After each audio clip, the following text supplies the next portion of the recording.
The chessboard metaphor. It's widely used within selfist context, and it's one that really brings about a nice conversation about beginning to take the perspective of the observer. The way it looks is like this. We have the chessboard and we have two opposing armies or pieces on each side.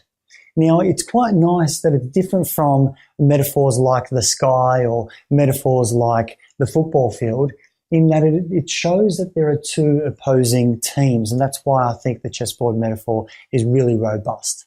The way it goes is this. We go out and we place one of our chess pieces on the board, which goes out and says something positive about our identity, about ourselves. And it says, Nesh is good, right? And then the other team jumps on and says, in actual fact, no, Nesh is bad. Okay, fair enough. And so we put our next piece on and it says, Nesh is disciplined. And the other one says, well, in actual fact, no, he's lazy. And we go backwards and forwards and backwards and forwards. And there's this real struggle that's going on. There's a real fight that's going on. And the two armies, these two thought armies, are going against each other. Right? And there's this internal conflict, there's this fight that's occurring inside. And what's actually happening, the more we fight, the more fused we get with these thoughts being who I am. What selfist context is going out and promoting is that we are the context, that I am the perspective taker, I am the observer, I am the witness. If I become the content, yes, sometimes the content, which is the chess pieces, the game that's being played, sometimes the content will say, the content is Nesh is good, he's disciplined, he's fantastic, and so on. But if I'm going to be the content there, then I'm going to also feel the content on the other side, which is going to be that Nesh is lazy, he's worthless, he's stubborn, and so on. And so I'm in that battle. Selfist context says, actual fact, what would it be like if you stopped having that fight and you put yourself in the position of the chessboard? What would happen if you became the chessboard?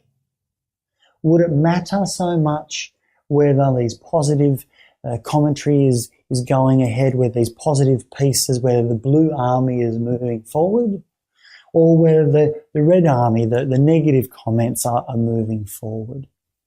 And so which one do we want to be? Do we want to be this fight and we've got to constantly be trying to move forward and charging against the other army and struggling and fighting and trying to get them off guard and so on?